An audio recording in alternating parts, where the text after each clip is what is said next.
জি, বিসমিল্লাহ। সালাম। শুনতে পাচ্ছেন কিনা একটু কনফার্ম করেন। স্যার আপনার কথা শোনা যাচ্ছে। ওকে। ফেসবুক লাইভটা একটু চেক দেন। জি। তাহলে আমরা দোয়া জাওশান সাগির এই জিনিসটা দেখব। এটার ইন্ট্রোডাকশনটা আমরা বাংলা সাবটাইটেল এখনো করতে পারি নাই। বাংলা সাবটাইটেল আমরা খুব দ্রুত দিতে চাচ্ছি। আল্লাহ তৌফিক দিলে আমরা বাংলা সাবটাইটেলটা দিয়ে দিব। একটু কনফার্ম করবেন যে জি ভাই, জি, শুক্রিয়া। আপনি দোয়ার ব্যাপারে দোয়া স্ট্রাকচারটা নিয়েও কথা বললেন যে কিভাবে দোয়াটা হচ্ছে। প্রথমে ওই পরিবারের সালাম দিচ্ছে, তারপর একটা কবনা করতেছে, আবার সালাম দিচ্ছে। আচ্ছা, ওরা কিন্তু ওকে। আমাদের চেহেল হাদিসের যে রেগুলার ক্লাস এর মাঝখানে মাঝখানে আমাদের দোয়ার উপরে আলাপ করার কথা আছে, যদিও সেটা আমাদের চিন্তা ছিল 5, 10, 15 এইভাবে করার। তো সেই হিসাবে 15তম দিনে আমাদের দোয়া নিয়ে একটু আলাপ করার হয়েছে অবশ্য, কিন্তু এর আগে মনে হয় একটা মিস গেছে। আর আজকে হলো 18তম দিন। আমরা দোয়াটা নিয়ে খুব বেশি আজকে টাচ করতে পারবো না আসলে। আমরা চেষ্টা করব 20তম দিনে দেওয়ার জন্য, কারণ আমার একটু ফিল হচ্ছে যে আমরা যেই 6 নম্বর হাদিস নিয়ে আলাপ করতেছি, এটা একটু সবার ব্রেইনে মনে হয় একটু অগোছালো হয়ে যাচ্ছে। এটাকে একটু গুছিয়ে আনার জন্য আজকে আমি চেষ্টা করব। আর যেহেতু জাওশান সাকিরটা প্লে করছেন, আমি অবশ্য জানতাম না যে আজকে জাওশান সাকির প্লে হবে, তারপরেও জাওশান সাকিরের একটা ইন্ট্রোডাকশন আমরা দেওয়ার চেষ্টা করি। আপনাদের হাতে যেহেতু বই আছে, এই বইয়ে আমরা দোয়া মাকারিমুল আখলাকের সাথে পরিচিত হয়েছি। এটা একটা অসাধারণ দোয়া আখলাকের, এটা আমরা দেখছি। যাদের জন্য এটা এই রকম দোয়াগুলো যাদের কাছে প্রথম, তাদের কাছে অবশ্যই এটা একটা বিস্ময়কর অভিব্যক্তি, লিটারেচার। আর আমরা যারা আগে থেকে এগুলো কিছু কিছুর সাথে পরিচিত হওয়ার সৌভাগ্য লাভ করছি, আমাদের কাছেও এগুলো প্রতিবারই নতুনত্ব নিয়ে আসে, কেননা বিষয়গুলোর ধরনই এরকম। তো দোয়া মাকারিম আখলাক থেকে আবার একেবারে ডিফারেন্ট টাইপের একটা দোয়া হচ্ছে দোয়া জাওশান সাগির। দোয়া মাকারিম আখলাক প্রথমবার পড়তে গেলে আমরা যেরকম ফিল করি যে দোয়াও এরকম হতে পারে, জাওশান সাগির পড়লে আবার মনে হবে যে দোয়া এরকমও হয়। আবার যখন আমরা মনে হচ্ছে সাবানিয়া বা দোয়া কুমাইল দেখবো, তখনও আমাদের আবার সিমিলার একটা ফিল হবে, এবং এরকম অনেক দোয়া আছে। যেহেতু আমরা এতদিনে আজকে 18তম দিন, আমরা আজকে যারা ক্লাস করতেছি 18 দিন আমরা এটা কন্টিনিউ করতেছি। অতএব আমি যদি একটু ধীরে আগাই, আমার মনে হয় না যে কেউ অধৈর্য হবেন, আর জ্ঞান অর্জনের যে আদব সেটা রক্ষা করবেন। তো দোয়াগুলো নিয়ে জয়সন সাকিরের কথা যাওয়ার আগে আবার একটু কথা বলি। সেটা হলো, আমরা অনেক দোয়া, সব দোয়াকে আমাদের কাছে একরকম লাগতে পারে, যেইভাবে কোরআন অনেক সময় আমাদের কাছে একরকম লাগে। কোরআনের প্রতিটা আয়াত, প্রতিটা মানে এই খণ্ড অংশ, যেখানে এক একটা সেন্স দেওয়া হয়, এক একটা প্যারাগ্রাফ বলতে পারি বা স্টোরি বলতে পারি, যেটাই বলি, এই এক একটা অংশ বা এক একটা বাক্য বা এক একটা শব্দ, প্রতিটাই কিন্তু নিজস্ব গল্প আছে, এবং সে আমাকে এক এক জায়গা থেকে থেকে নিয়ে যায়। কোরআন আমাকে কখনো সাইকোলজির ভিতরে নিয়ে যায়, কখনো আমাকে আধ্যাত্মিক জগতে নিয়ে যায়, কখনো আমাকে বস্তু জগতের ম্যানেজমেন্টের ভিতরে নিয়ে যায়, কখনো ফ্যামিলি লাইফ, কখনো শান্তির কথা, কখনো আশা, কখনো ভয়, নানান অনুভূতিতে এখান থেকে ওখানে আমাকে নিয়ে যেতে থাকে। এবং কোনটার পরে যে কোনটায় নিয়ে যাবে, এইটা মানবরচিত প্রচলিত গল্পের ধরনে হয় না। মানবরচিত প্রচলিত গল্পে যেটা হয়, উপন্যাসের স্ট্রাকচার থাকে, গল্পের স্ট্রাকচার থাকে, কবিতারও নিয়ম থাকে, ভূমিকা থাকে, তারপরে উৎকর্ষ থাকে, উপসংহার থাকে, এরকম অনেকগুলো ধাপ থাকে, তাই না? এই কিন্তু কোরআন এই ট্র্যাডিশনাল মানে human written literature structure follow করে না, কারণ কোরআন মানে কোরআন আল্লাহ তাআলা দিয়েছেন এবং আল্লাহ তাআলা জানেন যে মানুষের হৃদয় কেমন, কোনটার পরে তার কোনটা দরকার। whereas আমরা যখন নিজেদের জন্য লিটারেচার করি, আমরা তখন আমাদের নফসের জিহাদে নফসের যে চিত্র থাকে ওই চিত্র থেকে আমরা লিটারেচার করি। অতএব ওটা যদি কোনো পরাজিত ব্যক্তির চিত্র হয়, যে নফসের জিহাদে পরাজিত, ইসলামী দৃষ্টিতে নফসের জিহাদে পরাজিত, সেই ব্যক্তি যে লিটারেচার করবে সেই লিটারেচার স্ট্রাকচার, ফর্ম এবং উদ্দেশ্য এবং ফাইনাল রেজাল্ট সেগুলো একরকম হবে। আর যে ব্যক্তি নফসের জিহাদে বিজয়ী, সে যখন আরেকটা মানুষের সাথে কথা বলবে, আরেকটা মানুষের জন্য কোনো বক্তব্য রেডি করবে, কোনো লিটারেচার করবে, সেই মানুষের কথার স্টাইল, এক কথা থেকে আরেক কথায় যাওয়া, এই মুভমেন্টগুলো, এই জিনিসগুলো আবার আরেক রকম হবে এবং সেটা রেজাল্টও ডিফারেন্ট হবে। আর এই যে ডিফারেন্ট রেজাল্ট, এটা এক্সপেরিয়েন্স করার আগ পর্যন্ত ওই মানুষেরা বুঝবে না যারা ট্র্যাডিশনাল লিটারেচারে অভ্যস্ত, যেই লিটারেচারগুলো নফসের জিহাদে পরাজিত মানুষদের হাত দিয়ে সৃষ্টি হয়েছে।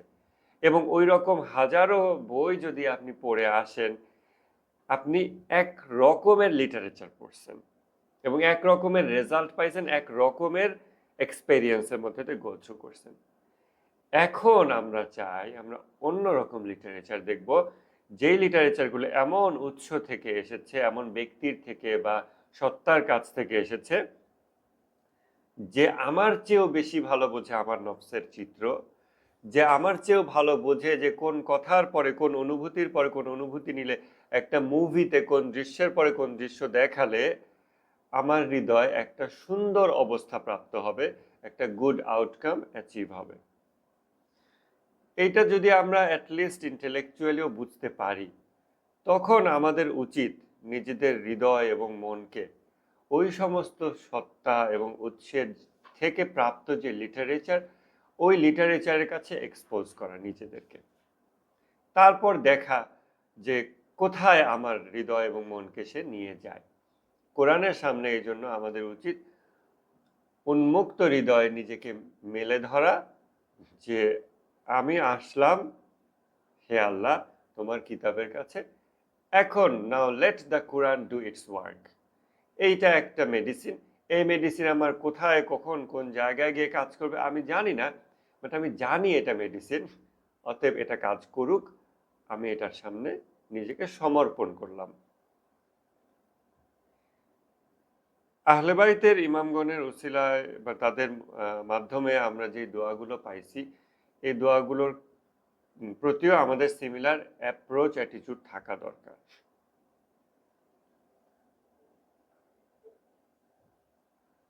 এত ভনিতার কেন দরকার? আমরা ডাইরেক্টলি কেন বাক্যগুলো নিয়ে কথা বলতেছি না? এটা এই জন্য, একটু মাইকের বিষয়গুলো চেক দেন, কারো হয়তো মাইক অন আছে। এটা এই জন্য যে এই ইন্ট্রোডাকশন ছাড়া, অডিয়েন্সকে প্রিপেয়ার করা ছাড়া যদি আমরা ওই জায়গায় নিয়ে যাই, চান্স আছে যে সে তার প্রিভিয়াস এক্সপেকটেশন থেকে এইটাকে দেখবে এবং দেখবে যে এটা তো ট্র্যাডিশনাল লিটারেচারের ফরম্যাটে পড়ছে না, এত কথা এরকম কেন, আসল কথা কখন, এরকম অনেক কিছু কোয়েশ্চেন তার ভিতরে আসবে এবং সে চলে আসবে, হয়তো সেটা পূর্ণ স্বাদ আস্বাদন করতে পারবে না। বলি দেখেন তো কারো মাইক অন আছে মনে হয়। এটা হতে পারে। এই জন্য আমরা কোনো একটা উন্নত মানের কোনো জিনিস এক্সপেরিয়েন্স করার আগে আমরা প্রিপারেশন নিই, আদব মেনটেন করি।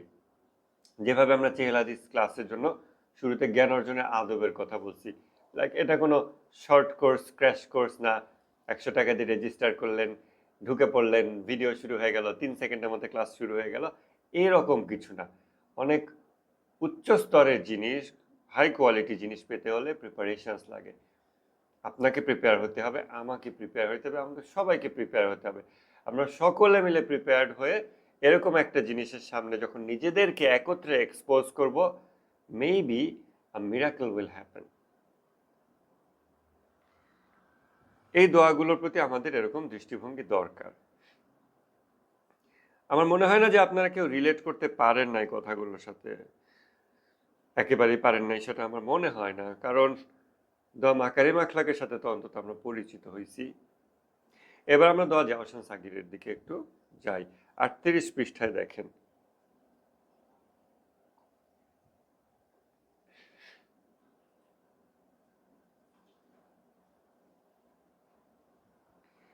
এই দোয়ার সম্পর্কে একটু ফজিলতের কথাটা আপনারা পড়ে নেবেন। আমি খালি এই কথাটুকু বলতে চাই, ইমাম মুসা কাজিম যখন দেখলেন যে আব্বাসীয় খলিফা তাকে হত্যার পরিকল্পনা করছে, তখন তিনি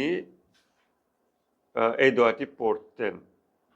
আর দোয়াটা ইমাম জাফর সাদিক আলাইহিসসালামের থেকে বর্ণিত।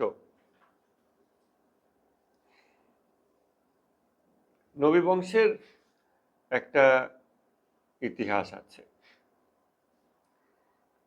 হজরত আলীর থেকে শুরু করে মা ফাতেমা, হজরত আলী, তারপরে হাসান, হুসেন, এই এটা একটা ইতিহাস আছে। এই ইতিহাস আমরা অনেকে অনেক রকম ইতিহাসটা জানি। আমি একটু একটু অন্য একটা কম জানা হয়, কম আলোচিত হয় এরকম একটা ইতিহাসের দিকে একটু ফোকাস করতে চাই। সেটা হলো যে তারা বিপ্লবী ছিলেন এবং আছেন। তারা কিভাবে বিপ্লব করেছেন? যার যেইখানে যেই রকম সিচুয়েশন ছিল, স্কোপ ছিল, সেই অনুযায়ী আমরা অনেক সময় এরকম মনে করি যে সর্বাবস্থায় তলোয়ার দিয়ে নেমে যেতে হবে, সর্বাবস্থায় মাঠে নেমে যেতে হবে। মাঠে যদি কেউ না নামে তাকে আমরা বলবো তুমি কাপুরুষ, মাঠে নামো না কেন? এত কথা না বলে মাঠে নেমে দেখো দেখি, মাঠে নেমে দেখাও দেখি।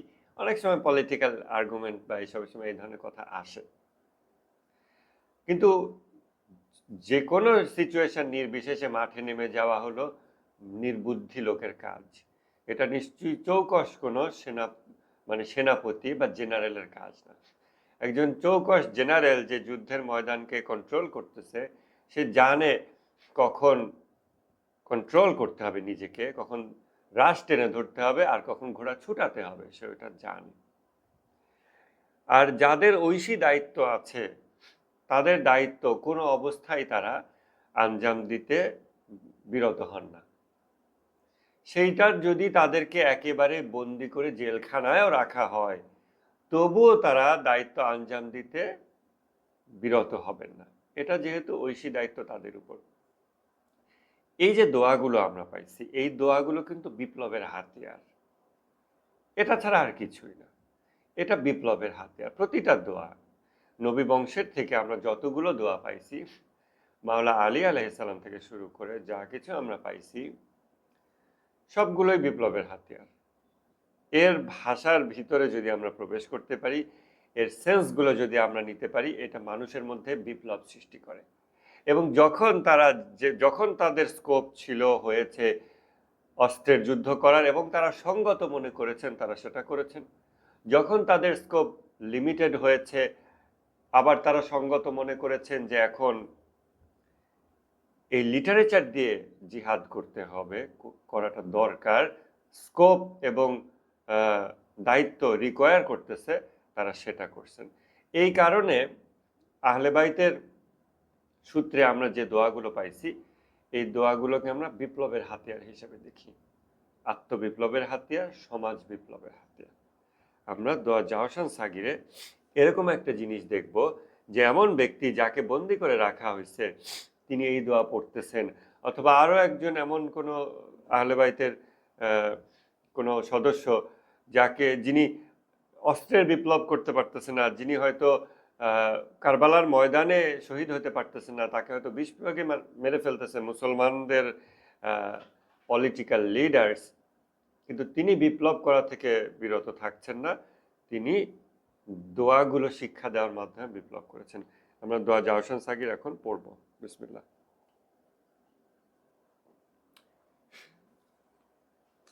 39 পৃষ্ঠা দেখেন। হে আমার ইলাহ, কত শত্রু আমার উপরে তার শত্রুতার তরবারি খাপ মুক্ত করেছে এবং আমার বিরুদ্ধে তার ছুরি ধার দিয়েছে, এবং আমার জন্য এর অগ্রভাগকে তীক্ষ্ণভাবে ধার দিয়েছে, এবং আমার জন্য তার মারাত্মক বিষগুলোকে মিশিয়েছে, এবং আমার দিকে তার তীরকে তাক করেছে। তার পাহারার চোখ আমার দিকে তাকিয়ে ঘুমায় না, এবং গোপন পরিকল্পনা করেছে আমাকে তার অনিষ্ট দিয়ে আঘাত করবে এবং আমাকে তার তিক্ততার বিষ পান করাবে।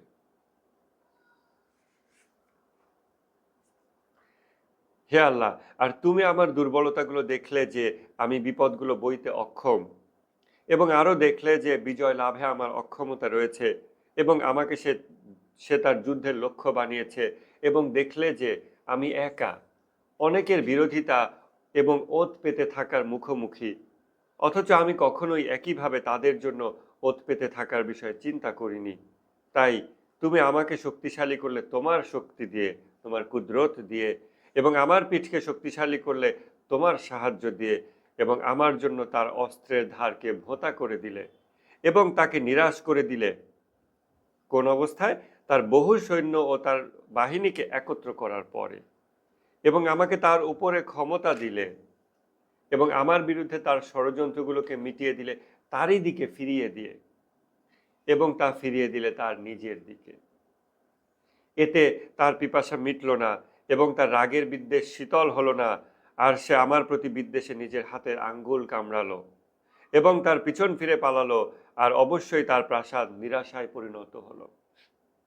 অতএব সব প্রশংসা তোমার, হে আমার মালিক, তোমার মহাক্ষমতার কারণে। তুমি অপরাজেয়, তোমার ধৈর্যের কারণে, কারণ তুমি তাড়াহুড়ো করো না। সাল্লি আলা মুহাম্মদ ওয়া আলে মুহাম্মদ। এবং তোমার নিয়ামতগুলোর জন্য আমাকে কৃতজ্ঞদের অন্তর্ভুক্ত করো, এবং তাদের অন্তর্ভুক্ত করো যারা তোমার দানগুলোর জন্য তোমাকে স্মরণ করে থাকে। আজকে মনে হয় আপনারা চেহেল হাদিস এই গ্রুপ চ্যাটে একটা ছবি পাইছেন, ফিলিস্তিনি ভাইদের কোনো একটা তাঁবু, সেই তাঁবুর উপরে তারা আরবিতে লিখছে যে আল্লাহকে ধন্যবাদ। তো এই যে সর্বাবস্থায় শুকরিয়া, কৃতজ্ঞদের অন্তর্ভুক্ত করো, কোন ব্যক্তি এই দোয়াটা করতেছে, এইভাবে কে দোয়া করে, কেন করে, কোন অবস্থায়? একটা মানুষের, এটা কিন্তু সোশ্যাল কন্ডিশন, একটা মানুষের সাথে আরেকটা মানুষের যে ইন্টারাকশন, সেই জায়গার কন্ডিশন। আমরা দোয়া মাকারিম আখলাকে কি দেখছি? মাকারিম আখলাকে আমরা অভ্যন্তরীণ যে জিহাদ, আমার ভিতরে ভালো এবং মন্দ, এই দুইটার যে জিহাদ, এইটার চিত্রগুলো দেখতেছি। যখন মাকারিম আখলাকে বলা হচ্ছে আমাকে মানুষের সামনে এক মাত্রা উপরে উঠিও না, সমপরিমাণ আমার নিজের ভিতরে নিজেকে না নামিয়ে, নিচে না নামিয়ে, অর্থাৎ বাইরে আমাকে কেউ মর্যাদা দেয়, আমি যেন সাথে সাথে নিজের ভিতরে আরো ছোট হই নিজের কাছে, তাহলে ব্যালেন্সটা অ্যাচিভ হবে এবং নফসের জিহাদে আমি পরাজিত হব না। এইখানে মাকারিম আখলাকে আমরা মোস্টলি কিন্তু ইন্টারনাল জিনিসগুলো দেখতেছি। এইখানে দেখেন দোয়া জাওশান সাগির, অর্থাৎ ছোট বর্ম, ঢাল যেটা বলা হয়, আর্মার, এটা, এইখানে আমার বিরুদ্ধে কেউ ষড়যন্ত্র করতেছে, কেউ আমার ক্ষতি করার চেষ্টা করতেছে, আমি সেই ব্যাপারে আল্লাহর কাছে আসছি যে আল্লাহ, সে আমার ব্যাপারে এরকম ষড়যন্ত্র করতেছে, কিন্তু আমি তো অক্ষম, আমি দুর্বল, আমার পক্ষে সম্ভব না তুমি সাহায্য না করলে। তারপরে দেখেন বলতেছে, অতএব তুমি তার ষড়যন্ত্র তার দিকে ঘুরিয়ে দিলে, তুমি আমাকে শক্তিশালী করলে। এইটা হলো রিকোয়েস্টের একটা ধরন আর কি লিটারেচারে। এর মানে এই না যে এই প্রথমে সে বলতেছে যে আল্লাহ এরকম সে ষড়যন্ত্র করছে, তারপরে আল্লাহর কাছে সে চাইছিল, তারপর আল্লাহ তাকে হেল্প করছে, হেল্প করার পরে যে এসে সে কৃতজ্ঞতা জানাচ্ছে, বিষয়টা এরকম না। ঘটনা ঘটে যাওয়ার পর যে শত্রু পরাস্ত হয়ে গেছে, তারপরে যে থ্যাঙ্ক জানাতে এসে, এটা না, বরং শত্রু তার কাজ করেই যাচ্ছে, কিন্তু আমি এই শত্রুর অবস্থা তুলে ধরে আল্লাহকে বলছি যে আল্লাহ, তুমি আমাকে সাহায্য করছো অলরেডি, তুমি আমার দুর্বলতা দেখছো, তুমি আমাকে সাহায্য করে ফেলছো অলরেডি।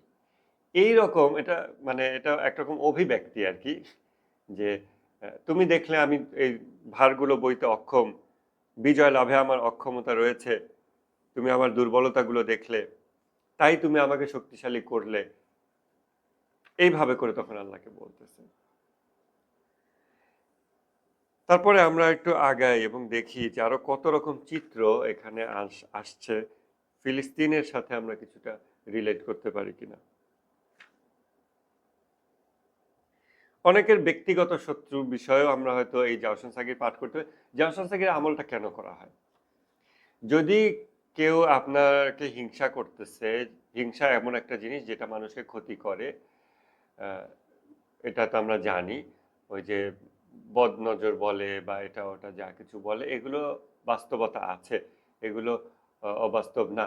তো এই সমস্ত জিনিস অথবা যে কোনো ধরনের আমরা সুস্পষ্ট শত্রুতা যদি দেখি, পারসিভড না, অবশ্যই পারসিভ শত্রুতার ক্ষেত্রে কোনো ব্যক্তির নাম ধরে এভাবে আহ, বলা যাবে না। পারসিভ না, আমরা যাভাবে ধারণা করতেছি যে ও মনে হয় আমার ব্যাপারে শত্রুতা করছে, ও মনে হয় আমার নামে কান কথা লাগায়, এরকম না। যেটা আপনি শিওর যে আপনার ক্ষতি করতেছে কেউ, যেরকম ক্ষতি হোক না কেন, ইসলাম সম্মতভাবে সে কাজটা করতেছে না, আপনার ক্ষতি করতেছে, তখন আপনি নিজের নিরাপত্তার জন্য দোয়া জাওশান সাগির আমল করতে পারেন। একটা না 40 দিন দোয়াটা পড়তে পারেন এবং দোয়ার একটা পয়েন্টে গিয়ে বিশেষভাবে বলা হয় যে এই জায়গাতে আপনি বলবেন, হ্যাঁ আল্লাহ আমি অমুকের এই এই বিষয় থেকে নিরাপত্তা চাই। এটা হচ্ছে ওই রকম একটা আমলের জন্য ব্যবহার করা হয়। তারপরেও আমরা একটু দেখি কত রকম সিনারিও এখানে আসছে। তারপর আমরা একটু দেখি 43 পৃষ্ঠায়।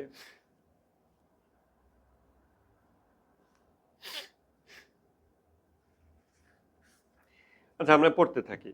হে আল্লাহ, কত অত্যাচারী না তার ষড়যন্ত্রগুলোর মাধ্যমে আমার বিরুদ্ধে অন্যায় করেছে এবং আমার জন্য তার ফাঁদগুলো পেতেছে এবং মনোযোগ দিয়ে আমার বিষয় অনুসন্ধান করেছে।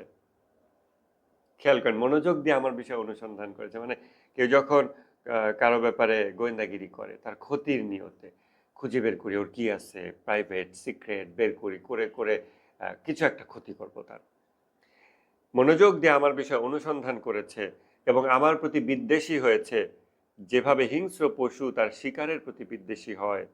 আমাকে ধরতে অপেক্ষা করেছে তার সুযোগের সদ্ব্যবহারের জন্য, লাইং ইন ওয়েট, কখন একটা উইকনেস পাওয়া যায়, কখন তাকে পরাস্ত করা যায়, ধরাশায়ী করা যায়।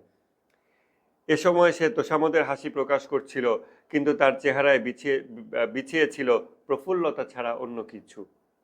যখন তুমি দেখলে তার অন্তরে খারাপ নিয়ত এবং কুণ্ডলি পাকানো কদর্যতা তার মুমিন ভাইয়ের বিরুদ্ধে, এবং সে আমাকে তার অত্যাচারের কারণ বানাতে উদ্যোগী হলো, তুমি তাকে মাথা নিচু করে নিক্ষেপ করলে এবং তার কাঠামোর ভিত্তিকে পিষে দিলে।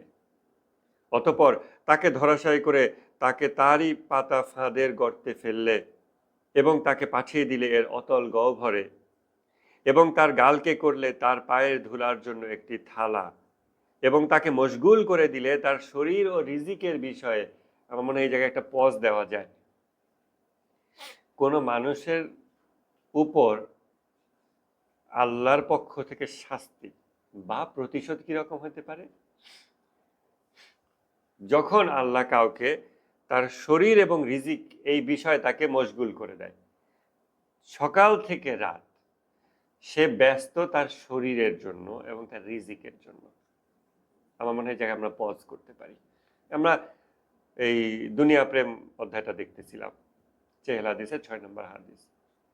শরীর এবং রিজিক বিষয়ে কেউ যদি মশগুল হয়ে যায় তখন ব্যাপারটা কেমন হয়?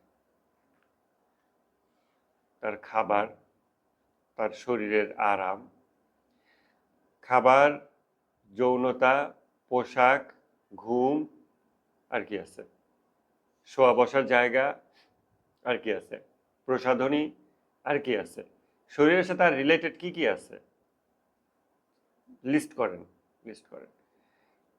এইগুলোতে আমরা মশগুল আছি কিনা, কারণ আল্লাহ কাউকে এভাবে এটা করে দিছে, আর আমি নিজেই নিজেকে এই অবস্থা করছি কিনা আমরা মেপে দেখতে পারি যে আমি শরীর নিয়ে কতটা মশগুল। Food, sex, comfort, dress, beauty, cosmetics, এই জিনিসগুলো নিয়ে আমি কতটা মশগুল। এক হচ্ছে আমি খাবার খাই, আর এক হচ্ছে আমার মন পড়ে থাকে খাবারের জন্য, নিত্য নতুন খাবারের জন্য, অথবা খাবার নিয়ে আমার খুব খুঁতখুঁত, এরকম হতে হবে, ওরকম হতে হবে, এটা না হলে আমি খাবো না, এটা পারবো না। এই নিয়ে আমার অনেক গল্প আছে কিনা, আমার 24টা ঘন্টায়, আমার 1 মাসে, আমার জীবনের একটা বছরের দিকে তাকালে আমি খাবার নিয়ে কত কথা বলছি।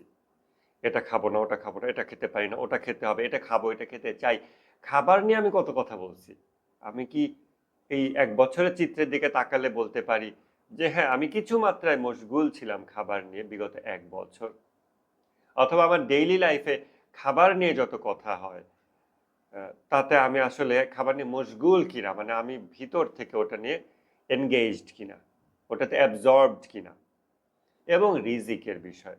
রিজিকের বিষয়টা তো আমরা সবাই মনে হয় অ্যাবসর্বড। দিন-রাত, সকাল-সন্ধ্যা আমরা শুধু এটার টেনশনেই থাকি। বেশিরভাগ মানুষ, হয়তো যারা স্টুডেন্ট লাইফ আছে তাদের অনেকের হয়তো এটা একটু কম আছে। বাট স্টুডেন্ট লাইফের শেষ দিক থেকে শুরু করে এবং তারপর তো যে দুর্ভাগ্যের জীবন আমাদের শুরু হয় সেটা তো আর শেষই হতে চায় না। সকাল এবং সন্ধ্যা আমাদের এই টেনশনেই অতিবাহিত হয়। যদিও মাওলা আলী আলাইহিস সালাম বলছেন যে তোমার ২৪ ঘন্টার একটা অংশ এই কাজে ডেডিকেট করো। আরেকটা অংশ ডেডিকেট করো ইবাদতে, আরেকটা অংশ রিল্যাক্সেশন এবং এন্টারটেইনমেন্ট। পিওর এন্টারটেইনমেন্ট, পবিত্র এন্টারটেইনমেন্ট যেখানে পাপ নেই। এরকম ৩ টা সেগমেন্টে ভাগ করতে বলছেন। বাট আমার তো আসলে সকাল সন্ধ্যা রিজিকের টেনশনেই যাচ্ছে। এভাবে যাচ্ছে। তাহলে আমি রিজিক নিয়ে মশগুল, এটা তো আমরা মোটামুটি সবাই আছি। যেটা যেটা একটা শাস্তির মতো। অন্তত আমরা ইমাম জাফর সাদিক আলাইহিস সালামের এই দোয়া থেকে এটা দেখতে পাচ্ছি যে আল্লাহ যখন কাউকে শাস্তি দেয় তাকে তার রিজিকের বিষয়ে মশগুল করে দেয়। এবং আমাদের এটা ৬ নম্বর হাদিসের সাথেও, চেহেল হাদিসের ৬ নম্বর হাদিসের সাথেও রিলেটেবল। তাকে মশগুল করে দিলে তার শরীর ও রিজিকের বিষয়। আমরা শরীর এবং রিজিক নিয়ে কতটা মশগুল। এখন শরীরের বিষয়টাতে আমরা সহজে এই চক্র থেকে বের হয়ে আসার জন্য আল্লাহ আমাদেরকে রমজান মাসে আজকে পর্যন্ত হায়াত দিছেন। আমরা তো রমজানের মাঝামাঝি চলে আসছি। মাঝের টাইমটা কিন্তু খুব ডিফিকাল্ট। এটা আমি আজকে বলার চিন্তা করছি। যে মাঝখানের টাইমটা বেশ ডিফিকাল্ট।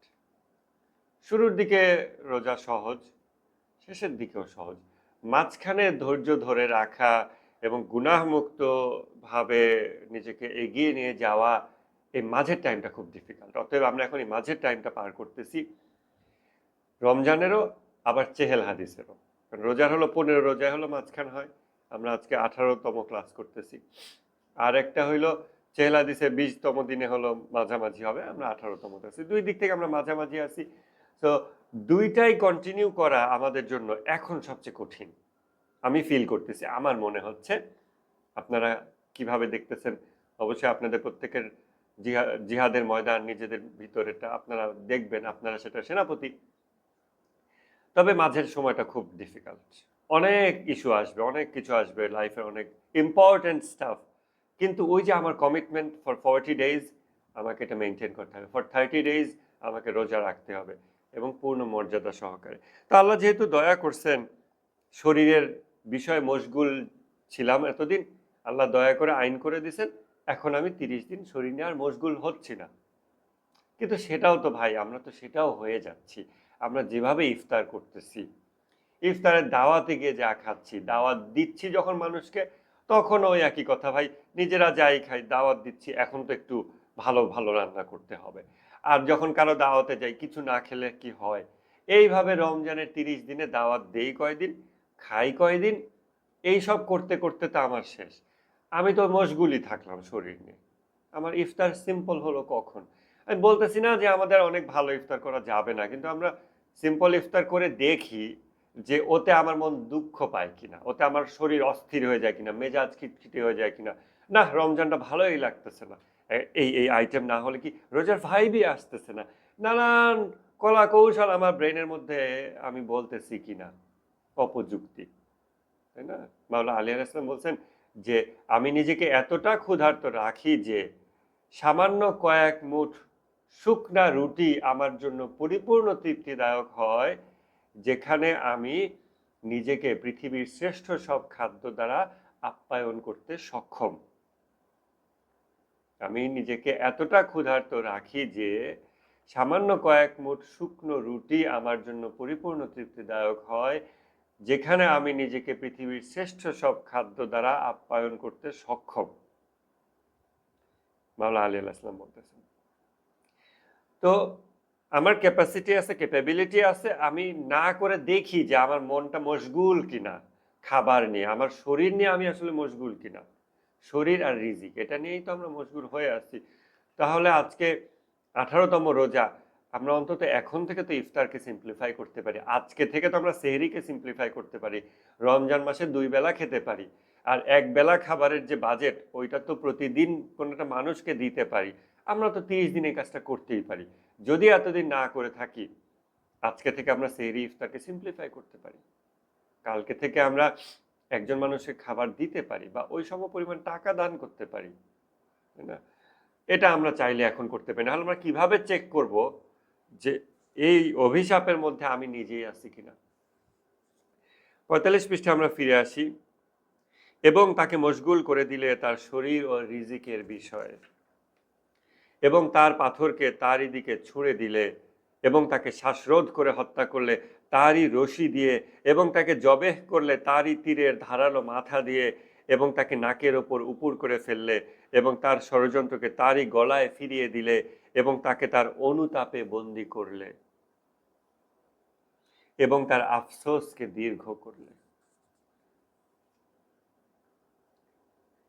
অতএব সে বশীভূত হলো, ক্ষীণ হলো তার ঔদ্ধত্যের পর, এবং দমিত হলো তার লম্বা হওয়ার পর।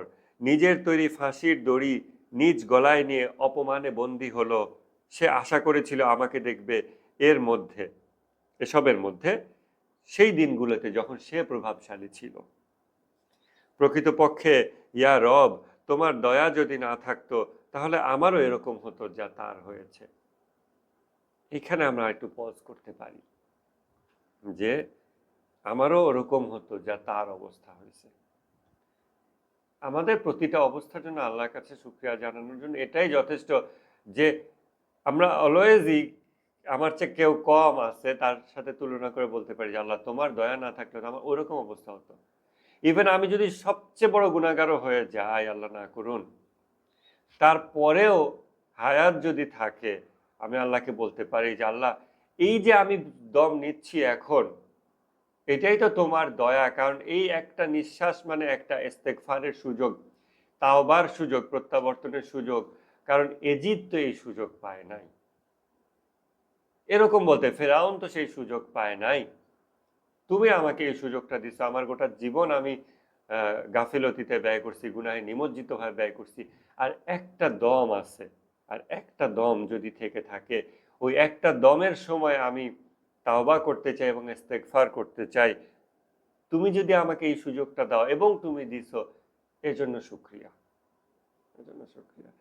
আমাদের মানে কৃতজ্ঞ হবার উসিলা যদি আমরা খুঁজি, আমরা খুঁজে শেষ করতে পারবো না। কেন আমরা কমপ্লেইনিং হয়ে যাই? আমরা এত কমপ্লেইনিং হয়ে যাচ্ছি, আমার এটা নাই, ওটা নাই। কেমন আছো? আছি ভাই, চলতেছে। এই তো, এই যে এই ধরনের কথা ভিতর থেকে আসে। হ্যাঁ, ঘনিষ্ঠ সম্পর্কে মানুষ যখন এটা বলে, ঠিক আছে, সে রিল্যাক্সড ফিল করতেছে আমার সাথে, সে তার মনের অবস্থাটাই বলতেছে। আমি ওটা বলতে নিষেধ করতেছি না সরাসরি। বাট আমি ওই ভিতরের অনুভূতিটা নিয়ে চিন্তা করতেছি যে ভিতরে অনুভূতিটা কেন হচ্ছে? যখন আমি নিঃশ্বাস নিচ্ছি, আমি চলতেছি, অ্যাটলিস্ট আমার অন্তরে তওবা করার একটা আশা তো জাগছে, ইচ্ছা তো জাগছে, অথবা সুন্দর জীবনের একটা স্বপ্ন তো আমি অন্তত এই চেহেল হাদিস সেশন থেকে তো অন্তত একটা সুন্দর জীবনের স্বপ্ন মাঝে মধ্যে তো একটু একটু বিদ্যুৎ চমকের মতো এই 18-20 দিনে চোখে ধরা পড়ছে। এটার জন্যই তো থ্যাঙ্কফুল হওয়া যায়। এটাকে কেন্দ্র করেই তো ভালো থাকা যায়। কারণ আমাদের কোনো কিছু তো থাকবে না। এই বস্তু জগতে যা বস্তু নিয়ে আমরা মুভমেন্ট করতেছি, যা কিছু অ্যাক্টিভিটিস করতেছি, অ্যাকুমুলেট করতেছি, এগুলো তো থাকবে না। থেকে যাবে হলো এগুলোকে আমরা নিয়ে কিভাবে ডিল করছি। ডিল করার সময় অন্তরের অবস্থাটা কেমন ছিল। যার অনেক সম্পদ আছে, স্বাস্থ্য আছে, সৌন্দর্য আছে, তার এই জিনিসগুলো থাকবে না। এবং আমাদের যাদের এগুলোতে নানা রকমের ঘাটতি কমতি আছে, আমাদের এগুলোও থাকবে না। যেটা থেকে যাবে সেটা হচ্ছে এগুলোকে নিয়ে আমরা কিভাবে ইন্টারাকশন করছিলাম, এনগেজড হয়েছিলাম, তখন আমাদের মনের অবস্থাটা কেমন ছিল, আমরা তখন কতবার আল্লাহর দিকে তাকাইছিলাম। এক এক প্লেট খাবার আমার সামনে আজকে আসছে, আমি উপরের দিকে তাকায় শুক্রিয়া করছি কিনা যে আল্লাহ তুমি আমাকে দিছো। আমার অন্তরের অবস্থাটা কেমন ছিল, সমস্ত ছোটখাটো জিনিস। কারণ আমিও খাইছি, আর যে যে অলিয়া উলিয়ারা আল্লাহর শুকরিয়া করতে করতে প্রতিটা লোকমা মুখে নেয় তারাও খাইছে, তাদের খাবারটাও ডাইজেস্ট হয়ে গেছে, আমার খাবারও ডাইজেস্ট হয়ে যাবে, তাদের শরীরও মাটিতে চলে গেছে, আমার শরীরও মাটিতে চলে যাবে। কিন্তু কোন গল্পটা থেকে যাবে? এই গল্প সবার সেম, এই গল্প সবার সেম। যেই গল্পটা থেকে যাবে সেটা হচ্ছে ওই জিনিসগুলো নিয়ে নাড়াচাড়ার সময়, লেনদেনের সময় তার অনুভূতি কেমন ছিল, সেই গল্পে আল্লাহ ছিল কিনা, শুকরিয়া ছিল কিনা, কন্টেন্টমেন্ট ছিল কিনা, তৃপ্তি ছিল কিনা। যেটা চেহেল হাদিসের এই 6 নম্বর হাদিসে আমরা ওই যে ইমাম সাদিক আলাইহিস সালামের যে হাদিস, যে যে ব্যক্তি তার সকাল এবং সন্ধ্যা অতিবাহিত করে এমন অবস্থায় যে দুনিয়া তার সবচেয়ে বড় চিন্তার বিষয়, আল্লাহ তাআলা তার দুই চোখের মাঝখানে দারিদ্র্য লিখে দেন এবং তার কাজকর্মকে বিশৃঙ্খল করে দেন, অথচ আল্লাহ তার জন্য যা নির্ধারিত করেছেন তার চেয়ে বেশি কিছু সে পায় না। অপরদিকে যে ব্যক্তির সকাল এবং সন্ধ্যা অতিবাহিত হয় এমন অবস্থায় যে আখিরাহ অর্থাৎ আখিরাত হচ্ছে তার সবচেয়ে বড় চিন্তার বিষয়, আল্লাহ তাআলা তার অন্তরের ভিতরে তৃপ্তি এনে দেন। খেয়াল করবেন, দারিদ্র্য আল্লাহ লিখে দেন দুই চোখের ভিতরে, ইন্টেলেকচুয়াল জায়গায়। তৃপ্তি আল্লাহ দিয়ে দেন তার কালবের ভিতরে, অন্তরের ভিতরে, যে ব্যক্তি আখিরাত নিয়ে চিন্তা করে। তো তার চোখ যদিও দেখে হ্যাঁ আমার কাছে টাকা কম আছে, প্রপার্টি কম আছে, হেলথ কম আছে, তার চোখ ওইটা দেখে, তার ইন্টেলেকচুয়াল মাইন্ড ওইটা দেখে, বাট তার স্পিরিচুয়াল সোল ডিফারেন্ট কথা বলে। তার স্পিরিচুয়াল সোল বলে আল্লাহ আমি হ্যাপি, আলহামদুলিল্লাহ। এইখানে ডিফারেন্স। এমন না যে তার দারিদ্র আছে কিন্তু স্টিল সে মনেই করে না এটা দারিদ্র, বা সে চোখ দিয়ে 100 টাকাকে 500 টাকা দেখে, এটা না। সে 100 টাকাকে 100 টাকাই দেখে। খাবার যদি তার 100 গ্রাম হয় 200 গ্রামের বদলে, সে দেখে আমার অর্ধেক প্লেট খাবার আছে। এগুলো সে দেখে, ডিফারেন্সটা হার্টের ভিতরে হয়। আল্লাহ তার অন্তরের ভিতরে তৃপ্তি জারি করে দেন এবং তার কাজকর্মের ভিতরে ছন্দ এনে দেন, তাই না? তো আমরা এই শরীর এবং রিজিক বিষয়ে মশগুল হওয়া, তারপরে যে প্রত্যেকটা বিষয়ে আল্লাহর শুকরিয়া আদায় করতে পারা যে কোনো অবস্থায়, এই জিনিসগুলোর অনুপ্রেরণা আমরা নিতে পারি এই দোয়ার এক একটা বাক্য থেকে। এমনিতেই এই দোয়ার প্রতিটা বাক্যেই ডুব দেওয়া যায়, বাট আমরা কে কতটা ডুব দেব আমি এরকম বলতে চাই না, এবং আমি নিজেও পারবো না যে এর প্রতিটা বাক্য প্রতিটা শব্দের ভিতরে এক একটা মহাসাগর আছে, সেই মহাসাগরে আপনাদের সবাইকে নিয়ে যাব এবং অবগাহন করব। এটা আমি নিজেই দেখতে পাই না, আমি আপনাদের নিয়ে যাব কিভাবে? আমি যেখানে যেখানে আমার মনে হয় এখানে একটা বিশাল সাগর আছে, এখানে মনে হয় একটা নদী সৃষ্টি হয়েছে, আমি ওই ওই জায়গাগুলো আপনাদের দেখানোর চেষ্টা করতে পারি। বাকি যেই সমস্ত জিনিস বাক্যে আমি ওটা দেখতে পাচ্ছি না, আপনাদের বুঝতে হবে এবং আমার বুঝতে হবে ওটা আমার চোখের পর্দা। একইভাবে আপনি যদি এই দোয়াগুলো পড়তে থাকেন এবং বিভিন্ন বাক্য আপনি শুধু পড়ে যাচ্ছেন, অথচ প্রতিটা বাক্য আপনার দেহ মনে ইনকিলাব সৃষ্টি করতেছে না, রেভলিউশন আনতেছে না, বিপ্লব সৃষ্টি করতেছে না, তাহলে আপনার বুঝতে হবে ওই ওই বাক্যগুলো পড়ার সময় আপনার পর্দা আছে, অথবা এমন এমন পর্দা আপনার ভিতরে আছে, চোখে, অন্তরে, যেই পর্দাগুলোর কারণে ওই ওই বাক্যগুলো আপনাকে টাচ করতে পারতেছে না। আবার অন্য অন্য কোনো পর্দা না থাকার কারণে কিছু কিছু বাক্য আপনাকে আমাকে টাচ করতে পারতেছে, যেই কারণে ওইখানে আমরা ডুব দিতে পারতেছি এবং দেখতেছি যে একটা বাক্য থেকে কত বিশাল গল্প রচনা হতে পারে, কত চিন্তার একটা সূচনা হতে পারে। কোরআনের ক্ষেত্রে ব্যাপারটা একই রকম। আমরা দিনের পর দিন কোরআন পড়ে যাই, কোনো অনুভূতি আসে না। কোনো না কোনো সময় আল্লাহ আমাদের এই পর্দা উঠিয়ে দেন, কোনো কোনো পর্দা বা কোনো উসিলা এগুলো ছিন্ন হয়, তখন কোরআনে এক একটা একটা আয়াতই যথেষ্ট একটা মানুষকে সদা কম্পমান অবস্থায় নিয়ে যাওয়ার জন্য। তারপর আমরা এই দোয়াটা নিয়ে আরো আগাই।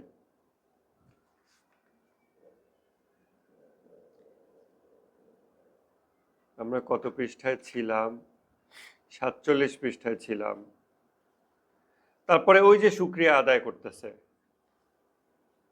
অতএব সব প্রশংসা তোমার, হে আমার রব, তোমার মহাক্ষমতার কারণে তুমি অপরাজেয়, তোমার ধৈর্যের কারণে তুমি তাড়াহুড়ো করো না। সাল্লে আলা মুহাম্মদ ওয়া আলে মুহাম্মদ, তোমার নিয়ামতগুলোর জন্য আমাকে কৃতজ্ঞদের অন্তর্ভুক্ত করো এবং তাদের অন্তর্ভুক্ত করো যারা তোমার অনুগ্রহের কথা স্মরণ করে থাকে।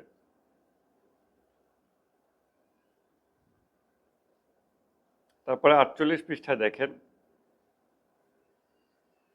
এটা আমরা অনেকে রিলেট করতে পারবো।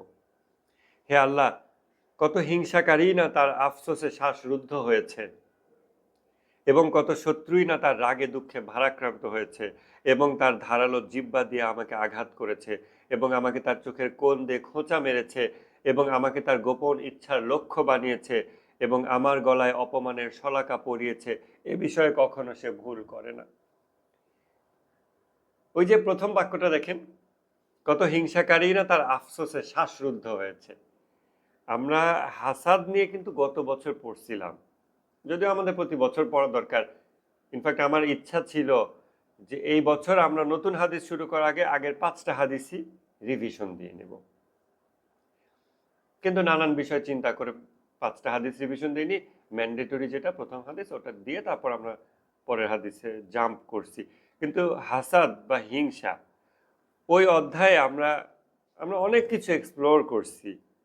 যদি আমরা একটু স্মরণ করতে চাই, যদি আপনাদের অধৈর্য না লাগে, আমি একটু হাসাদ অধ্যায়টাতে একটু ফিরে যাওয়ার চেষ্টা করি।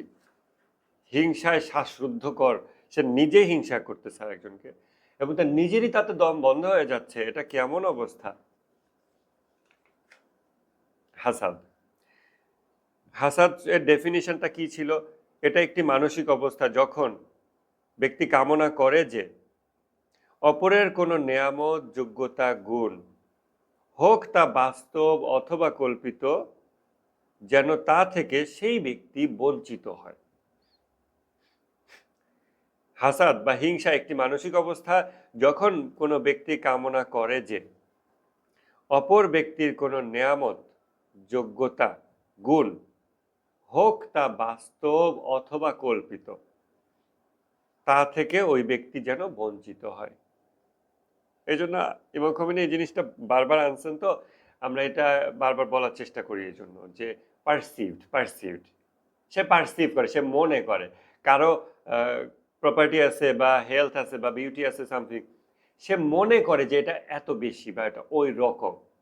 আসলে এটা নাও হতে পারে। কাউকে বাহ্যিকভাবে খুব মনে হচ্ছে তার খুব সে ভালো স্বাস্থ্যের অধিকারী, হতে পারে তার ভিতরে অন্য কোনো রোগও আছে যে কারণে সে ওই স্বাস্থ্যের এটা ভোগ করতে পারতেছে না। বাট আমি দূর থেকে দেখে মনে করতেছি, সো রিয়েলিটি একটা, আমি মনে করতেছি একটা। বাহ্যিকভাবে কাউকে দেখে আমি মনে করছি তার জাঁকজমক, মনে করছি তার বেশ টাকা পয়সা, রিয়েলিটি ডিফারেন্ট হতে পারে। এই জন্য আমরা তো আসলে অন্তর্যামী না এবং আমরা সর্বদ্রষ্টাও না। এই কারণে আমরা যখন নফসের জিহাদে অন্য মানুষের সাথে ইন্টারাকশন রিলেটেড যে কোনো বিষয় আসে, তখন অন্য মানুষকে তো আমাদের দেখতে হয় চোখ দিয়ে এবং মাপতে হয়। এটা একটা দায়িত্ব অনেক ক্ষেত্রে। আমরা ভালো লোকের সাথে চলবো, খারাপ লোককে অ্যাভয়েড করতে হয় অনেক সময়। সেই জন্য আমার একটা মানুষকে মাপতে হয়, কাউকে আমার খারাপ মনে করতে হয়। সেটার জন্য আমাদের করাই লাগে আসলে। ওটারও অবশ্য শরীয়তের বাউন্ডারি আছে, এটা আমাদের না করে হয় না। কিন্তু আমাদের অলওয়েজ খেয়াল রাখতে হবে এটা আমার চোখ দিয়ে আমি দেখতেছি, রিয়েলিটি ডিফারেন্ট হইতে পারে।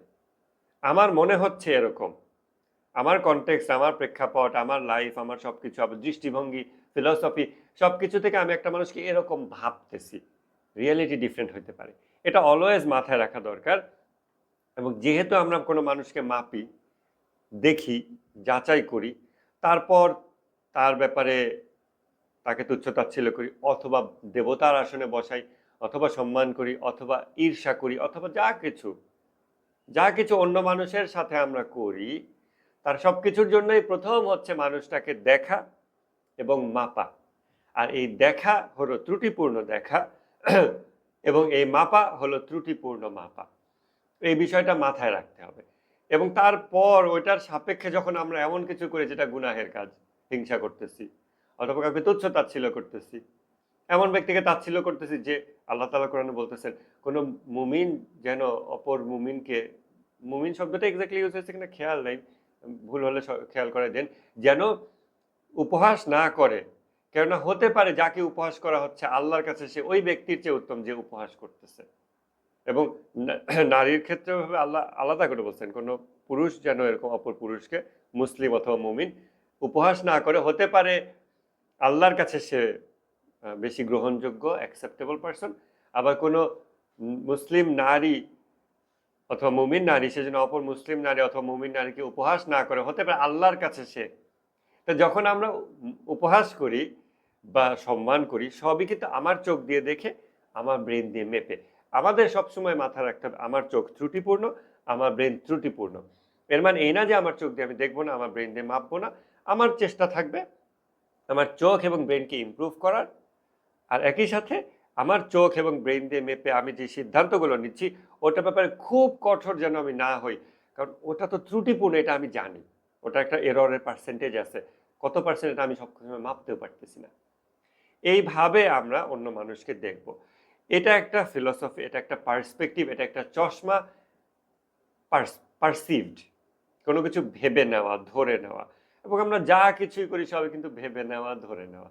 আমি যখন চেহালাদিস ক্লাস নিচ্ছি, আমি অডিয়েন্সের ব্যাপারে একটা মোটামুটি ধারণা করে নেওয়ার চেষ্টা করতেছি, সেই অনুযায়ী কথা বলার চেষ্টা করতেছি, শব্দ চয়নের চেষ্টা করতেছি। সেইটা আপনাদের কাছে উপযুক্ত নাও হতে পারে, আপনাদের কাছে হয়তো সেটা লো কোয়ালিটি হচ্ছে অথবা মাথার উপর দিয়ে যাচ্ছে, কারো কাছে আবার গ্রহণযোগ্য হচ্ছে, বোঝা যাচ্ছে।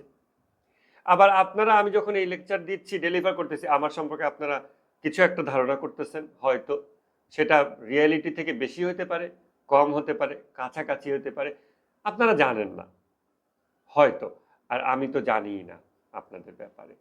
এই যে একটা সিচুয়েশন, আমি শুধু জানি আমার নিজের ব্যাপারে, আপনি শুধু জানেন আপনার নিজের ব্যাপারে। এই যে পারসিভড একটা ব্যাপার, প্রতিটা রোগের আলাপের ক্ষেত্রে, প্রায় প্রতিটার ক্ষেত্রে ইমাম খোমেনি পারসিভড কথাটা বলছেন।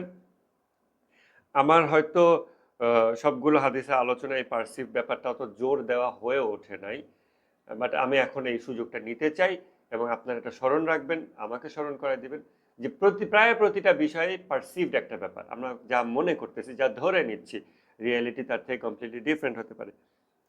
তাহলে ঈর্ষা, আমরা হিংসা প্রসঙ্গে যেহেতু একটু ঘুরতে মানে ফিরে যেতে চাচ্ছি, হিংসা নিয়ে আমরা যেটা পড়ছিলাম, হিংসার অনেকগুলো রকম ফের আছে। যাকে হিংসা করা হয় সে হচ্ছে তার অবস্থা, এবং যে হিংসা করে তার অবস্থা, এবং এই অবস্থাগুলোর মধ্যে দুইটা সিচুয়েশন, এক হচ্ছে রিয়েল সিচুয়েশন, আর একটা হলো পারসিভড সিচুয়েশন। এগুলোর ভিত্তিতে হিংসার চিত্র নানা রকমের হয়। আর একটা হচ্ছে হিংসা বিষয়টার মাত্রা ভেদে অনেক রকম হয়। আমরা ওইটার বিস্তারিত এখন যাব না, একটু খালি স্মরণ করাই দিতে চাচ্ছি যারা গত বছর এটা করছেন। ইনফিরিয়রিটির অনুভূতি থেকে মানুষের হিংসা আসে, নিজেকে অন্যের সাথে তুলনা করে, তারপর নিজেকে ছোট মনে করে, তারপর মনে করে যে, দেখেন ধাপে ধাপে হয়। প্রথমে সে একটা মানুষকে চোখ দিয়ে দেখে এবং মাপে, তার এটা খেয়াল থাকে না যে আমার চোখটা ত্রুটিপূর্ণ, আমার মাপা ত্রুটিপূর্ণ, আমার ব্রেন ত্রুটিপূর্ণ। তারপর সে ওইটা দিয়ে মাপে, এরপর সে নিজেকেও মাপে। নিজেকেও মাপা একদম পারফেক্ট কিন্তু হয় না। অনেক সময় মানুষের রিয়েল বিউটি, আমার এরকম অনেক এক্সাম্পল আমার সামনে আছে, আমি দেখছি। একজন মানুষ, তার চেহারা আসলে অনেক সুন্দর, আমাদের ট্র্যাডিশনাল ইয়েতে মানুষজন তাকে খুব সুন্দর চেহারার বলে, কিন্তু সামহাও তার শৈশবে বা কোনো একটা সময় কেউ তাকে কিছু বলছে বা কিছু একটা, যে কারণে তার নিজের মনের ভিতরে বদ্ধমূল ধারণা সৃষ্টি হয়ে গেছে যে আমার চেহারা খুবই অসুন্দর, আমার দাঁত উঁচু, আমার চেহারা অসুন্দর, এই টাইপের একটা ধারণা তার সৃষ্টি হয়ে গেছে।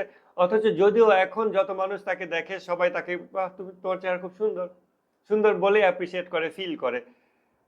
এটা স্ট্যাটিস্টিক্যালি আমরা দেখতে পাইছি, অনেকের কাছে শুনতেছি, জানতেছি। কিন্তু সে নিজের ব্যাপারে এতই তার বদ্ধমূল ধারণা যে এখন যদি আননোন 50টা মানুষ এসে তাকে বলে, না না তোমাকে তোমাকে তো খুব সুন্দর লাগে, তোমার চেহারা সুন্দর, সে মনে করে নেবে যে মনে হয় কেউ ওই লোকদের টাকা দিয়ে ভাড়া করছে আমাকে এরকম বুঝানোর জন্য, ভুল বুঝ দেওয়ার জন্য, কিন্তু আমি আমার সিদ্ধান্ত থেকে নড়বো না, আমার চেহারা অসুন্দর।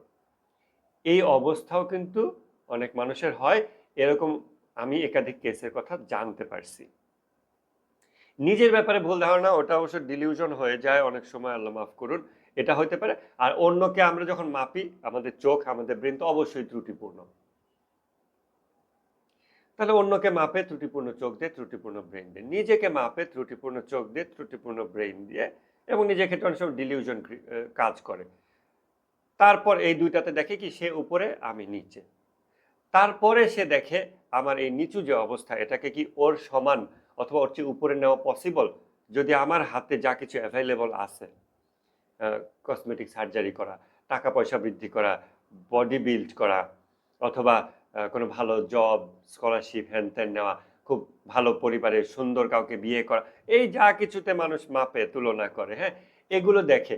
তারপর এগুলো আমার পক্ষে অর্জন করা পসিবল কিনা। তারপরে এখন সে দেখতেছে পসিবল না, যদি দেখে পসিবল সাথে সাথে তো সে ওটা করে ওকে তুচ্ছ-তাচ্ছিল্য করবে। বাট যখন দেখতেছে পসিবল না তখন কি করে? এই যে সে দেখে এটা পসিবল না, কারণ সে আল্লাহর উপর ভরসা করে না। সে মনে করে এগুলো কিছু তার পক্ষে অর্জন করা পসিবল না। ফিউচারে কি পসিবল না এটা সে এখন মনে করে নিচ্ছে, যেটা যুক্তিসঙ্গতভাবেই একটা ভুল কাজ। এটা যুক্তির দৃষ্টিতে ভুল কাজ। আমরা যে এটার আধ্যাত্মিক আবেগ দিয়ে যে কথাটা বলবো ওটা তো পরে। এই ভুল কাজ করে সে, এবং এটা ইমানেরও দুর্বলতার পরিচয়, এটা কাজ করে সে মনে করে তার ওটা অর্জন করা কখনোই পসিবল না। তারপর হিংসার কাজটা শুরু হয়। তারপর সে এখন ভাবে তাহলে কি করা?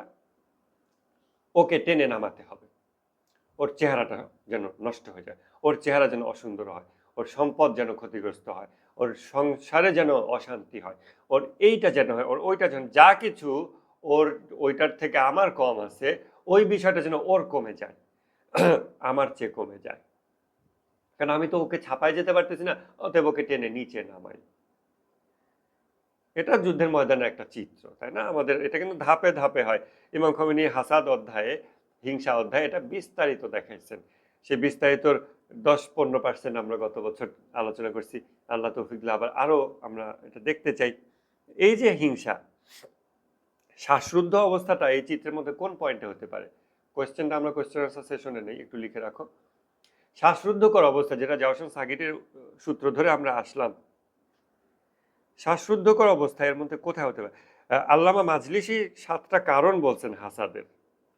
সেই 7টা কারণ আমরা এখন বলতে পারবো না, আপনারা গত বছরের নোট দেখবেন, 7টা কারণ আছে।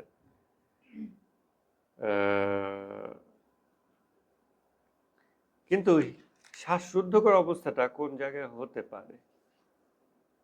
আচ্ছা, আমরা হাসাদে আর বিস্তারিত এখন যাব না। শ্বাসরুদ্ধকর অবস্থা, হে আমার আল্লাহ, কত হিংসাকারী না তার আফসোসে শ্বাসরুদ্ধ হয়েছে। যখন হিংসাকারী বলতেছি, আমরা যারা চেহেল হাদিসের হাসাদ অধ্যায়ে হিংসা কিভাবে ধাপে ধাপে কাজ করে এটার বিস্তারিত লজিক্যাল স্পিরিচুয়াল এক্সপ্লেনেশন দেখছি এবং কম বেশি ধারণ করার চেষ্টা করছি আল্লাহ দয়া করলে। আমরা এই দোয়াটা পড়তে গিয়ে শুধু এই শব্দটাতে এসে আমাদের চোখে, মন মগজে যে বিশাল চিত্রটা ফুটে ওঠে, সেটা তো ওই ব্যক্তির হবে না যে সিম্পলি পড়ে যাচ্ছে, হ্যাঁ আল্লাহ কত হিংসাকারী না আফসোসে শ্বাসরুদ্ধ হয়েছে, কত শত্রুর আগে দুঃখে ভারাক্রান্ত হয়েছে, এভাবে যেমন পড়ে বা অনেকে কোরআন এভাবে তেলাওয়াত করে। অবশ্যই তেলাওয়াত ভালো, বাট একটু বুঝে পড়লে আরো ভালো। তো সে তো, তার তো প্রতিটা শব্দে এক একটা জগৎ খুলে যেতে থাকে না, এবং এক জগতের সাথে আরেক জগতের কানেকশন, ডাইনামিক্স, এগুলো সে রিলেটও করতে পারে না। সে সিম্পলি পড়ে যায়, পাতার পর পাতা পড়ে যাচ্ছে, বয়স বেড়ে যাচ্ছে, কিন্তু ভিতরে কোনো ইনকিলাব সৃষ্টি হচ্ছে না। হিংসার কোন ধাপে মানুষ শ্বাসরুদ্ধ হয়ে যায় তার নিজের, সম্ভবত, আমি শিওর না, অবশ্যই চেহেল হাদিসে আমরা এটা রেফার করব, সম্ভবত যখন সে এই নিজেকে মাপে কুইকলি যে আমার পক্ষে ওটা অ্যাচিভ করা পসিবল না, ওর যেটা আছে, এই সময় তার সম্ভবত শ্বাসরুদ্ধ অবস্থার সৃষ্টি হতে পারে হিংসা থেকে, যে দম বন্ধ আছে, কারণ সে চারিদিকে মনে হয় আটকায় আছে, আমি পারতেছি না, আমার সামর্থ্য নয়, আমার হাত দুটো বন্দি, এই টাইপের ফিলিং থেকে মেবি তার সাফোকেটিং লাগে, সাফোকেশন হয়, যে পারতেছি না। কারণ যদি সে পারে, সাথে সাথে তো সে ওটা অ্যাচিভ করে ফেলে, ওকে পদানত করে, ওকে তুচ্ছ তাচ্ছিল্য অপমান করে একটা দম ছাড়বে, যাক ওকে দমন করছি। কিন্তু ওটা যদি সে না পারে তখন তো তাকে ওয়েট করতে হচ্ছে, সে অভিশাপ দিচ্ছে, সে ইবলিশের সহায়তা নিচ্ছে, সে ব্ল্যাক ম্যাজিক করতেছে, সে নিজের অন্তর থেকে হিংসা করতেছে, ওই হিংসাও ওর উপর ক্ষতিকর প্রভাব ফেলে। এই যা কিছু সে করতেছে, এইটার প্রক্রিয়া যতদিন চলমান, যতদিন না সে ওইটার রেজাল্ট দেখতে পাচ্ছে, এই পুরো সময় ব্যাপী মাসের পর মাস বছরের পর বছর সে কিন্তু শান্তিতে নাই, তার অন্তর কিন্তু প্রশান্ত হইতে পারতেছে না, যতদিন না সে ওর ধ্বংস দেখতেছে। মেবি এই পুরোটা সময় তার একটা সাফোকেশন হতে থাকে, মেবি। এটা আমার মনে হচ্ছে, আমি শিওর না, আপনারাও এটা নিয়ে চিন্তা করবেন। যেহেতু এটা রিসার্চ টাইপ ক্লাস, আপনারা এগুলো নিয়ে থট দেবেন যে আসলে কোন অবস্থায় তার সাফোকেশনটা হতে পারে হিংসাকারী। আমরা এই সেকশনটা শেষ করি, তারপর আমরা আজকে ক্লাস শেষ করতে পারবো। 49 পৃষ্ঠা মাঝামাঝি দেখেন। তাই আমি তোমাকে ডাকছি, হে আমার রব, তোমার কাছে আশ্রয় চেয়ে, এ বিষয়ে পূর্ণ আস্থা রেখে যে দ্রুত তোমার সাড়া মিলবে, তার উপর নির্ভর করে যা আমি জেনেছি যে তা বিলুপ্ত হয় না। যেমন কি কি বিলুপ্ত হয় না, আল্লাহর কোন কোন বিষয় বিলুপ্ত হয় না? আমাকে তোমার সুন্দরভাবে প্রতিরক্ষা করা। অনুবাদটা খুব একটা ভালো হয় নাই, কাজী নজরুলকে দিয়ে অনুবাদ করতে পারলে ভালো হতো। আমাকে তোমার সুন্দরভাবে প্রতিরক্ষা করা, এই যে আল্লাহ আমাকে হেফাজত করে, অলওয়েজ গার্ড করে, এটা বিলুপ্ত হয় না। এটা কখনো বিলুপ্ত হয় না। আল্লাহ সব সময় আমার অভিভাবক, কেয়ারটেকার। এটি পুরোপুরি জেনে যে তোমার নিরাপত্তার ছায়ায় যে আশ্রয় নিয়েছে তাকে কেউ নির্যাতন করতে পারবে না, এবং যে তোমার কাছে সাহায্য চাওয়ার দুর্গে আশ্রয় নিয়েছে তাকে দুর্দশা কখনো আঘাত করতে পারবে না। আমরা এখানে আমরা শেষ করতে পারি, সাহায্য চাওয়ার দুর্গে আশ্রয় নিয়েছে। সাহায্য চাওয়ার দুর্গ মানে দোয়া। এই দোয়াগুলো আমাদের ওই বিড়ালের মতো দোয়া না, মাছ চাই, দুধ চাই, মাংস চাই, এই 3 শব্দের দোয়া না, 3 বাক্যের দোয়া, এই রকম দোয়া যেটা মানুষরা করে থাকে, মানুষের দোয়া। এই দোয়াগুলোকে বলা হচ্ছে দুর্গ, তোমার কাছে সাহায্য চাওয়ার দুর্গ। আমরা যখন এই দোয়াগুলো পাঠ করতেছি, আপনারা ইনশাআল্লাহ মানে শিওর হয়ে যাবেন, নিশ্চিত হয়ে যাবেন যে আপনারা ঐশী নিরাপত্তার ভিতরে প্রবেশ করছেন। যখন আমরা এই দোয়াগুলো মর্যাদা সহকারে, আদব সহকারে পাঠ করব, আমরা একটা নিরাপত্তার ভিতরে প্রবেশ করব।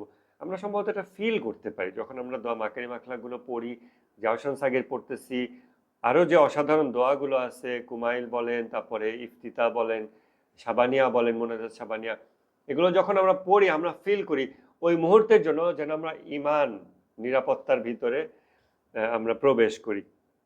অতএব আল্লাহর কাছে সাহায্য চাওয়াটাই একটা নিরাপত্তা, চাওয়াটাই। তারপর আল্লাহ কি দিচ্ছে, দেবে, কখন কি করবে, এটা পরের কথা। বাট যখন আমি আল্লাহর কাছে চাইছি, আমি নিরাপদ হয়ে গেছি। তোমার কাছে সাহায্য চাওয়ার দুর্গে আশ্রয় যে নিয়েছে তাকে দুর্দশা কখনো আঘাত করতে পারবে না। এজন্য আমরা যদি দুর্দশাগ্রস্ত হই, আমাদের সম্ভবত এই দোয়াগুলোর আশ্রয় নিতে হবে। এটা একটা দুর্গ, এবং বিভিন্ন দিনে বিভিন্ন সময়ে এই দোয়াগুলোর বিভিন্ন আমল আছে। কোন বারে, কোন সময়ে, কোন দোয়া পড়লে এটা উপকারী হয়, এগুলো আছে। যেমন শুক্রবারে জুমার নামাজের একটা ব্যাপার, আর একবারে আর একটা, এক এক টাইমে এক এক রকম নামাজ, এগুলো যেমন বাস্তবতা। নিশ্চয়ই দিনের সব সময়ে সব কন্ডিশনে সব দোয়া একরকম রেজাল্ট দিবে না। এই জন্য যখন আমরা এই মানে বর্ণনাগুলো পাই যে এই দোয়াটা অমুক বারে পড়লে ভালো, এই দোয়াটা এশার নামাজে পরে পড়লে ভালো, এই দোয়াটা অমুক সময় পড়লে ভালো, যদিও আমাদের ইন্টেলেকচুয়াল মাইন্ড এগুলোর সাথে সাথে নাও বুঝতে পারে যে আরে এটা কেন বৃহস্পতিবারের দোয়া হতে পারে, তো অন্য সময় পড়লেই হয়। মেবি বৃহস্পতিবারে পড়লে এমন কিছু ঘটে আমার এই জাহেরের ভিতরে এবং আমার বাতেনি জগতে, যেটা আমি জানি না, কারণ ওই জগতে আমি কিছু দেখতে পাই না, প্রায় অন্ধ। অতএব আমরা ওই রেওয়ায়তগুলো থেকে এই কথাগুলো নিয়ে এই দোয়াগুলোর দুর্গে আশ্রয় নিতে পারি। জাওশান সাগির হচ্ছে দোয়া, জাওশান সাগিরকে বলা হয় ছোট বর্ম, এটা একটা নিরাপত্তা। আর আমরা এই দোয়াগুলোই এক একটা নিরাপত্তা, তার মধ্যে এটা বিশেষভাবে নিরাপত্তা। আমরা এটাতে আরো সামনের দিনে দেখব যে যুদ্ধের ময়দানের চিত্রগুলো কিভাবে আসছে, তখন আমরা মেবি ফিলিস্তিনি ভাইদের অবস্থাগুলোকে আরো ক্লোজলি রিলেট করতে পারবো। তাহলে আমরা আজকে দুনিয়া প্রেম নিয়ে খুব বেশি টাচ করতে পারিনি, কিছু কিছু প্রসঙ্গক্রমে আসছে। আমরা হাসাদ কিছুটা রিভিজিট করছি, এবং আমরা দোয়া জাওশান সাগিরের সাথে পরিচিত হয়েছি। আমরা আগামী দিনে এইভাবেই কন্টিনিউ করতে থাকবো। আল্লাহ তৌফিক দিলে। আসসালামু আলাইকুম।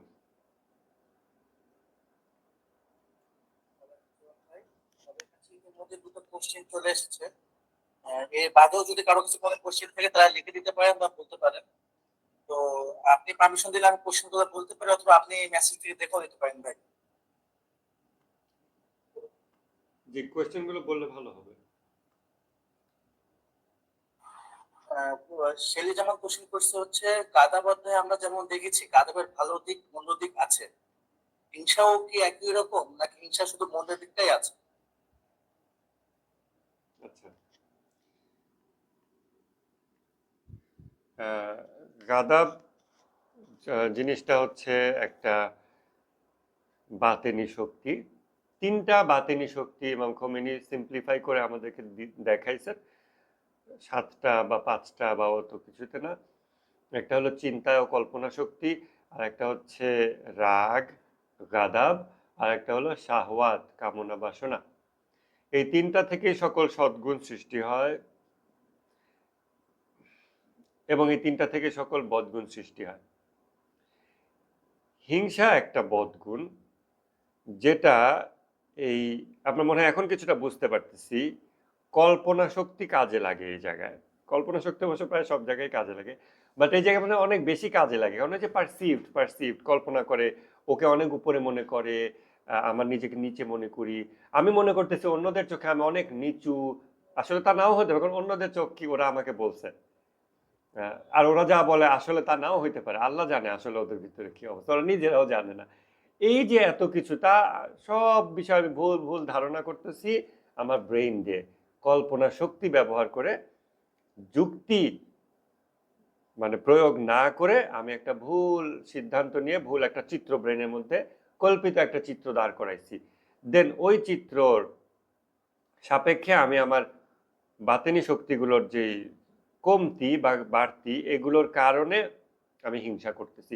হিংসা ওই রকম কোনো শক্তি না যেটা আবার ভালো ব্যবহার বা খারাপ ব্যবহার আছে।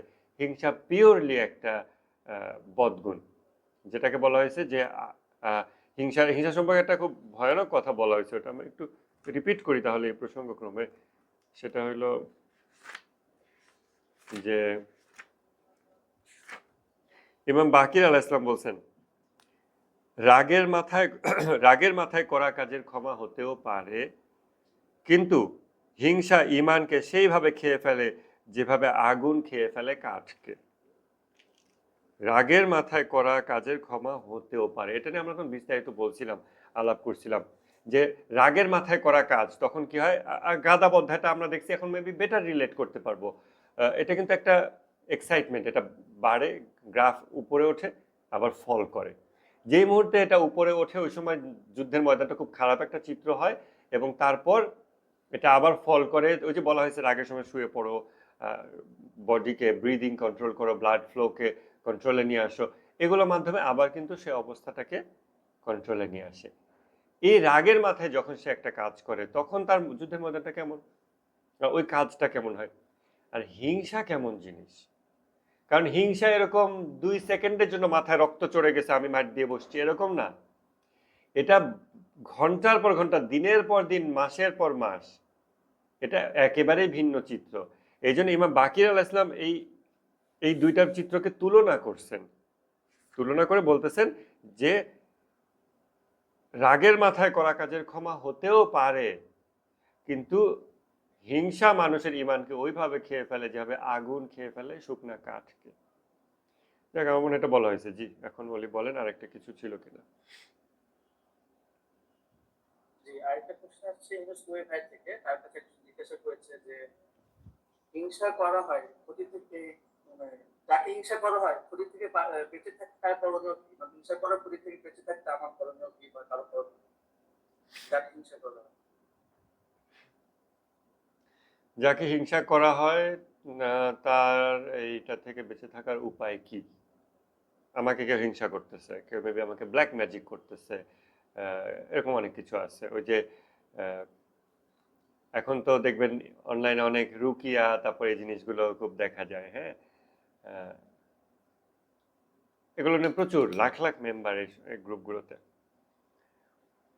মূলত যে বিষয়টা এখানে অ্যাড্রেস করার, হিংসার যে বিষয়টা এবং জিনের আসর যে বিষয়টা, জিন নিজে থেকে মানুষের যদি ক্ষতি করে, অথবা কোনো মানুষ আপনার ক্ষতি করে, মানুষেরও কিন্তু ওই অদৃশ্যভাবে আরেকজনের ক্ষতি করার ক্যাপাবিলিটি আছে।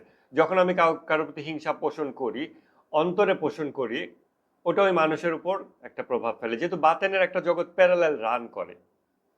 আর জিন ব্যবহার করে, জিন মানুষের চেয়ে ইনফিরিয়র সৃষ্টি, বাট তাদেরও জান্নাত জাহান্নাম আছে। জিন ব্যবহার করে যখন কেউ এ ধরনের কাজ করে, এই বিষয়গুলো থেকে মুখ রক্ষা পাওয়ার উপায় কি? এখানে আমি তাহলে আর একটু সময় নেই। এক একজন বেশ অনেক আগে আমার মনে আছে, ফেসবুকে একজনের সাথে পরিচয় হলো কিভাবে, পরে সামনাসামনি কথা হলো, তো সেই ভাই বললেন যে ভাই দেখেন, আমি আগে নাস্তিক ছিলাম, আমার বউ এরকমই সেকুলার, আমরা সেকুলার ফ্যামিলি, বাচ্চা আছে ছোট 2টা। এখন তার পরিবারে এই পরিবারে হচ্ছে ওই বাবা ভাই তাদের সম্পদ এই সমস্ত ইস্যু নিয়ে অনেক অনেক জটিলতা সামথিং আছে। সেই জটিলতা থেকে তার ভাই সম্ভবত, আমার খেয়াল নেই, সে ব্ল্যাক ম্যাজিক করাইছে কোনো এক, এইসব কালো জাদু যারা করে তাদেরকে পয়সা দিয়ে দিয়ে ব্ল্যাক ম্যাজিক করাইছে তার উপরে আর কি, তার তার ওয়াইফের উপর, তার বাচ্চাদের উপর। যেই কারণে তারা সব ভয়ানক সব স্বপ্ন দেখে। হাজব্যান্ড একটু বয়স্ক মানে ম্যাচিউর পার্সন, তারা যখন ঘুম থেকে উঠে বলে আমি এরকম স্বপ্ন দেখছি, ওয়াইফও বলে আমি এটা দেখছি। বাচ্চারা ভয় পেয়ে ঘুম ভেঙে চিৎকার দিয়ে উঠতেছে। বাচ্চাদের বলে কি হয়েছে, তোমরা কি হয়েছে? তখন বল ছবি এঁকে দেখাও তুমি কি দেখছো। তো বাচ্চারা ছবি এঁকে যা দেখে বাচ্চারা ওটাই দেখতেছে, ওই জিনিসগুলো দেখছে। এখন জিনের আসর হ্যান তেন এগুলো তো সেকুলার বা নাস্তিক তারা তো বিশ্বাস করে না। এখন এই যে অবস্থাটা এতই খারাপ হলো যে লোকজন তাকে বললো, আশপাশে মানুষজন বলে, যেহেতু আশপাশে রিলিজিয়াস মানুষ, তারা বলে তোমাকে মনে হয় কেউ কালো জাদু করছে, তুমি একটু দেখো, খোঁজ নাও, এরকম বলে। ওইটা থেকে সে পরে খোঁজ নিয়ে সে দেখতেছে হ্যাঁ এরকম নাকি এটা কালো জাদু। তার তো মন বিশ্বাস করতে চায় না, যেহেতু এথিয়েস্টিক মাইন্ড।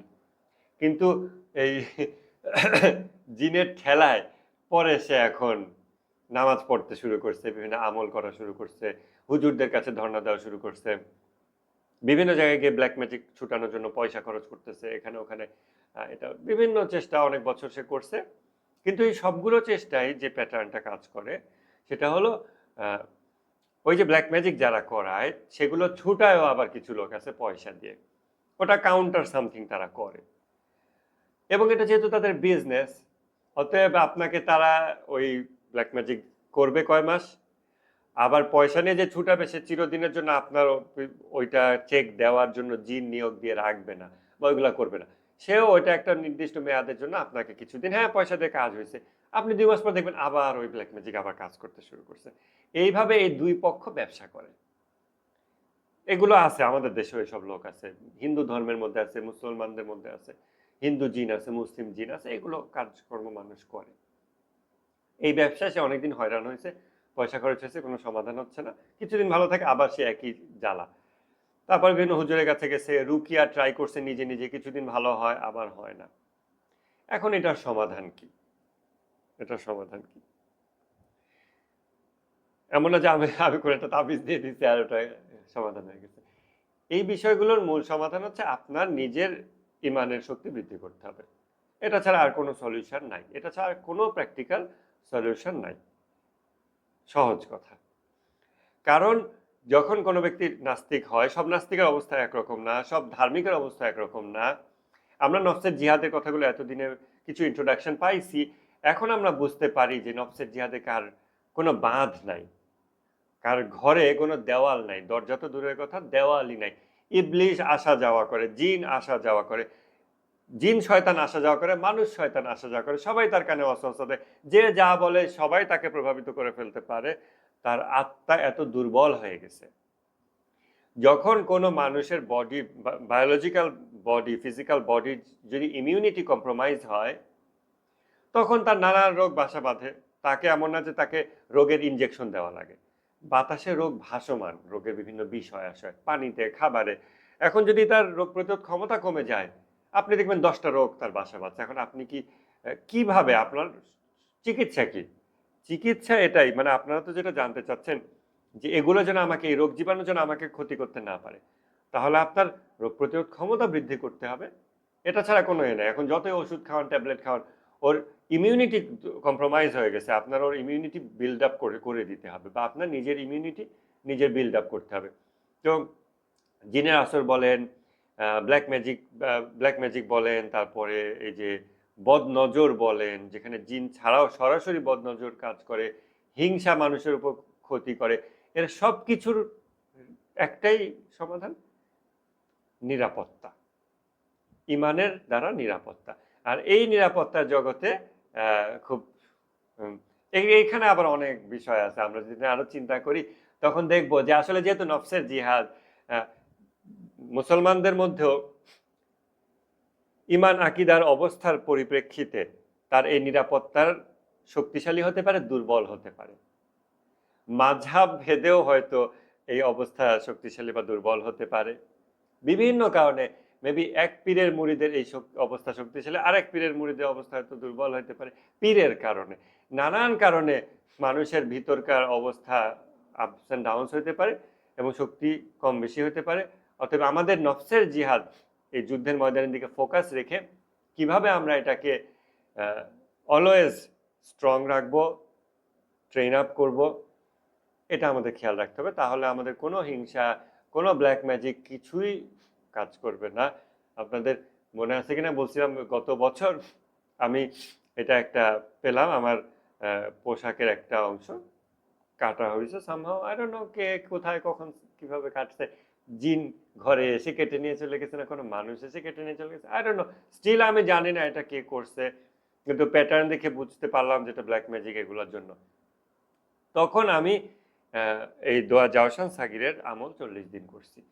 এই আমলটা করে জানলা এইটা আমি দোয়া করতেছি, এটা যে করছে তার দিকে ফিরায় দাও। আমার অন্তরটা একটু উন্নত হলে আমি হয়তো বলতে পারতাম যে আল্লাহ মাফ করে দাও, না আমি বলছি যে আল্লাহ তার দিকে ফিরায় দাও। এটা এবং এটা কিছুই হয়নি। আমি একজন আলেমকে কনসাল্ট করলাম, উনি বললেন কিচ্ছু করতে পারবে না, কিছুই করতে পারবে না, তোমার কোনো বিশেষ আমলও করা লাগবে না, কিছুই করতে পারবে না। উনি আমাকে খুব আশ্বস্ত করলেন। তারপরেও আমি নিজের থেকে এই 40 দিনের জন্য জাওশান সাগির আমলটা করলাম। এটা আমরা করতে পারি। আর এমনিতে নিজেদের ইমানের অবস্থা যত আমরা উন্নত করবো, এই ধরনের কোনো কিছুই আমাদেরকে কখনোই ক্ষতিগ্রস্ত করতে পারবে না। যাক, আমার মনে হয় বলা হয়ে গেছে বিষয়টা। জি, হ্যাঁ, এটাও একটা কোশ্চেন আমারও ছিল যে ভালো কাজে যে প্রতিযোগিতার মনোভাব, এটা কি ইচ্ছার সাথে কোনোভাবে সম্পর্কিত? সে আমার থেকে বেশি দান, আমি বারবার বেশি দান করলাম, আমি বেশি নামাজ পড়লাম, তার থেকে যেটা কি ইচ্ছার অন্তর্ভুক্ত হবে? বুঝি নাই প্রশ্নটা। ভালো কাজের যে প্রতিযোগিতার মনোভাব, এটা কি ইচ্ছার অন্তর্ভুক্ত? ভালো কাজে প্রতিযোগিতার মনোভাব হিংসার অন্তর্ভুক্ত কিনা প্রসঙ্গক্রমে বলি, নফসের জিহাদ বইয়ের ভিতরে দেখবেন একটা অংশে আমরা এটা আলাপ করছি। রাগ, যখন মানুষ উত্তেজিতভাবে ধর্মীয় বিতর্ক করে, এটা মানুষকে জাহান্নামের দিকে নিয়ে যায়। সে কখনোই হক পাবে না, নবীর হাদিস। ধর্মীয় বিতর্ক মানুষ কেন করতেছে? একটা ধর্মীয় বিতর্ক শুরু হয় কিভাবে? যখন আপনি আমরা বসলাম, আমরা কথা বলতেছি, আমরা ইসলামের একটা সঠিক বিষয় বের করার চেষ্টা করতেছি, জানার চেষ্টা করতেছি, পরস্পর মত বিনিময় করতেছি। মত বিনিময় সভায় পরিণত হয় এক সময় মত বিনিময় থেকে, তো মত বিনিময় হয়ে যায়। না, আমরা সব নেশায় ডুবে গেছি। হ্যাঁ, চিত্রটা এরকম, আমরা আল্লাহর দিকে যাত্রা শুরু করছি অনেকজন মিলে, তারপর হঠাৎ আমরা মোড় ঘুরে জাহান্নামের দিকে যাত্রা শুরু করছি। চিত্রটা এভাবে শুরু হয়, প্রথমে শুরু হয় কিন্তু আল্লাহর দিকে যাত্রা। কোনো একটা ইসলামিক কমিউনিটি কোনো একটা ভালো উদ্দেশ্যে একত্রিত হয়, আসেন আমরা একটা ভালো কাজ করি, একটা ইসলামিক প্রজেক্ট করি, সামথিং, আল্লাহর দিকে যাত্রা শুরু করি। হঠাৎ গায়রুল্লাহর দিকে মোড় নেয়। গায়রুল্লাহর দিকে মোড় নেয় কিভাবে? অন্তরের নিয়তের কারণে। অন্তরের নিয়ত আমরা যদি চেক দিয়ে রাখি, তাহলে এটা গায়রুল্লাহর দিকে মোড় নেবে না। যদিও লোকে বাহ্যিকভাবে দেখে মনে করতে পারে সে ভালো কাজের প্রতিযোগিতা করতেছে, ও একটা ভালো কাজ করে আরো বেশি ভালো কাজ করতেছে, বাট সেটা কি আল্লাহর জন্য ছিল? শুরুতে হয়তো আল্লাহর জন্য ছিল, এখনো কি আল্লাহর জন্য আছে? এটা এভাবে বললে হবে না যে শুরুতে একবার বলে রাখছি এটা আল্লাহর জন্য, তারপর আমি যা করতেছি এটা সব আল্লাহর জন্য হবে। এবং আল্লাহর জন্য করা কাজগুলো প্রতি মুহূর্তে ইমানের মানে মানে সাক্ষ্য দিতে হয়। প্রতি মুহূর্তে আমাদের এই কালেমা পাঠ করা লাগে যে আমি এখন মুসলমান, আমি এখন মুসলমান, এখন ইসলাম গ্রহণ করলাম, এখন আমি ইমান এর সাক্ষ্য দিচ্ছি। বিষয়টা অনেকটা এইরকম। অতএব প্রতিটা কাজ, প্রতিটা মুহূর্তে যেটা আল্লাহ তোমার জন্য রিনিউ করতে হয়। তা না হলে কখন যে আমার এই কাজ, আমি যাচ্ছিলাম আল্লাহর দিকে, ইবলিশ এটা নিয়তটাকে জাস্ট গায়রুল্লাহর কোনো একটা গায়রুল্লাহর সাথে কানেক্ট করে দিছে, ফেমের জন্য বা অন্য কিছুর জন্য কানেক্ট করে দিছে, তখন এটা জাহান্নামের দিকে মোড় নিছে। এখন সেইটা হিংসার চিত্র হতে পারে কিনা? হ্যাঁ, এটাও হিংসার চিত্র হতে পারে। যখন একটা মানুষ দেখতেছে অন্যের কিছু আছে, এমনকি সে যদি দেখে অন্যের আমল আছে, ইবাদত আছে, এটা আমি চাই ওরকম হোক। কেন অন্যের আছে এটা আমি চাই, এবং এটা মানে ডেফিনিশনই তো আমরা বললাম যে অন্যের বস্তুগত অবস্তুগত। একটু দাঁড়ান, আমি ডেফিনিশনটা পাই যে নেয়ামত, যোগ্যতা, গুণ। যখন সে কামনা করে অপরের কোনো নেয়ামত, যোগ্যতা, গুণ হোক তা বাস্তব অথবা কল্পিত, যেন তা থেকে সে বঞ্চিত হয়। এখন যখন কেউ ইবাদত করে, ভালো কাজ করে, এটা তার একটা যোগ্যতা, এটা তার একটা গুণ, এটা আল্লাহর দেওয়া একটা নেয়ামতও বটে, তাই না? আল্লাহ এই নেয়ামত না দিলে তো সে ভালো কাজ করতে পারতো না। এগুলো তার চোখ টাটাচ্ছে, এখন সে চায় ওর ওইটা না হোক, এরকম যদি চায়। আর প্রতিযোগিতা যদি সে করে, তাহলে প্রতিযোগিতা কোন অনুভূতি থেকে করতেছে? নাও ইট বেগস দ্য কোয়েশ্চেন যে কোন অনুভূতি থেকে সে করতেছে। ও এটা করতেছে, ওর সাথে আমি পাল্লা দিব, তাহলে ও আমার চেয়ে কম থাকবে, অন্য মানুষ আমার চেয়ে কম থাকবে, এটা চাওয়া কিনা? নাকি ও যা করতেছে আমি অত দূর করব, আমি আরো বেশি করব, ওকেও হাত ধরে নিয়ে যাব, ও অত দূর করবে, আমরা সবাই মিলে একত্রে জান্নাতে যাব, একত্রে আমরা নবীজির সুপারিশ পাবো, এইরকম স্বপ্ন কিনা? নাকি ওরটা কম আমারটা বেশি, মানে ও আমি, এই তুলনাটা ভিতরে কাজ করতেছে, এবং ওই অনুভূতিটাই প্রয়োগ হচ্ছে, বাস্তবায়িত হচ্ছে ধর্মীয় সেটআপের ভিতরে। ও দুইটা সেজদা দিছে, আমি 4টা সেজদা দিলাম ধর্মীয় সেটআপের ভিতরে। বাট কোন বিষয় দ্বারা একটা রোগের বহিঃপ্রকাশ হয়, এই বিষয় আদৌ ম্যাটার করে না। যার ভিতরে চরমপন্থা রোগটা আছে, সে এই চরমপন্থা যখন সুযোগ পায় রাজনৈতিক পরিবেশে প্রকাশ ঘটায়। আবার যার সুযোগ আছে ধর্মীয় বিষয়, সে ধর্মীয়ভাবে চরমপন্থার বহিঃপ্রকাশ ঘটায়। এটা দেখে এটা ভাবলে হবে না যে শিয়ারা চরমপন্থী বা সুন্নিরা চরমপন্থী বা অমুকরা চরমপন্থী বা আওয়ামী লীগ চরমপন্থী বা বিএনপি চরমপন্থী। মূলত বুঝতে হবে চরমপন্থা একটা রোগ, এটা ওই লোকের অন্তরের রোগ। সে শিয়া সুন্নি বোঝে না, সে শুধু আওয়ামী লীগ বিএনপি জামাত বোঝে। ওর মধ্যে সে চরমপন্থা চর্চা করতেছে, ওটাকে কেন্দ্র করে অবলম্বন করে সে যদি ধর্মীয় বিষয়গুলো পেত, ওইগুলোকে ব্যবহার করে সে এই রোগ চরিতার্থ করত। যার অন্তরের ভিতরে এই রোগ আছে, অন্যের সাথে নিজেকে তুলনা, অন্যের এই আমার সেই, এগুলো সে আল্লাহকে দেখতেছে না, সে অন্যকে দেখতেছে, এবং তার থেকে এই রোগটা সৃষ্টি হয়েছে। এখন এই রোগ চরিতার্থ করার জন্য কেউ আছে খুব বোকার মতো, যেগুলো সব সুস্পষ্ট বোঝা যায় যে ওর ফার্নিচার 2টা, আমি সাথে সাথে পরদিন ভালো আরো দামি ফার্নিচার আনলাম। ও 10টা গাছ লাগাইছে, আমি পরদিন 20টা গাছ লাগালাম। ও এই করছে, আমি এটা করলাম। এরকম যেটা খুব সিলি আমাদের চোখে ধরা পড়ে, বাট সবচেয়ে ভয়ানক হচ্ছে যেগুলো আমাদের চোখে সহজে ধরা পড়ে না, যেগুলো আমরা এরকম ধর্মীয় সেটআপে বেখেয়ালেই করে ফেলতেছি। এটা হইতে পারে কোন বিষয়কে অবলম্বন করে কোন অনুভূতি চরিতার্থ করা হচ্ছে, মোরাকাবার মাধ্যমে মনোযোগ দিয়ে ওই অনুভূতির দিকে তাকাতে হবে। 11:30 বাজছে। জি। দোয়াগুলো শুধু অর্থ পড়ে গেলে কতটুকু কার্যকর হবে? অবশ্যই দোয়াগুলো অর্থ পড়ে গেলে কার্যকর হবে। কোরআনও আপনি যদি সরাসরি অর্থ পড়েন, শুধু অর্থ পড়েন, তাও কার্যকর হবে। অবশ্যই অ্যারাবিক পড়তে হবে। অ্যারাবিক পড়াটা হলো মূল অর্থ বোঝার জন্য। আর কোরআনের ক্ষেত্রে আলাদা একটা ব্যাপার, কোরআন তেলাওয়াত এর আলাদা অনেক অনেক বিষয় আছে যেটা আমরা জানি না সবকিছু। কিন্তু এই দোয়াগুলোর ক্ষেত্রে অন্তত আমরা এটা বলতে পারি অর্থ পড়লে কাজ হবে। আর অ্যারাবিক যদি পড়েন খুবই ভালো, অ্যারাবিকগুলো ছন্দ আছে, অ্যারাবিকগুলো যদি পড়েন এটা হৃদয়ে একটা সুন্দর অনুভূতি সৃষ্টি করে। তো আল্লাহ তৌফিক দিলে অ্যারাবিক পড়বেন, অর্থও পড়বেন, তাড়াহুড়া নাই তো কোনো। ইনশাআল্লাহ। জি। চাইলে তেলাওয়াত গুলো শুনতে পারেন আর অর্থটা পাশাপাশি দেখতে পারেন। আমরা আমাদের প্রোগ্রামটা এখানে শেষ করে আসতে অনেক দেরি হয়ে গেছে ইনশাআল্লাহ। জি। মাসুদ ভাইকে ধন্যবাদ, বাকি সবাইকেও ধন্যবাদ। আসসালামু আলাইকুম। জি, আসসালামু আলাইকুম।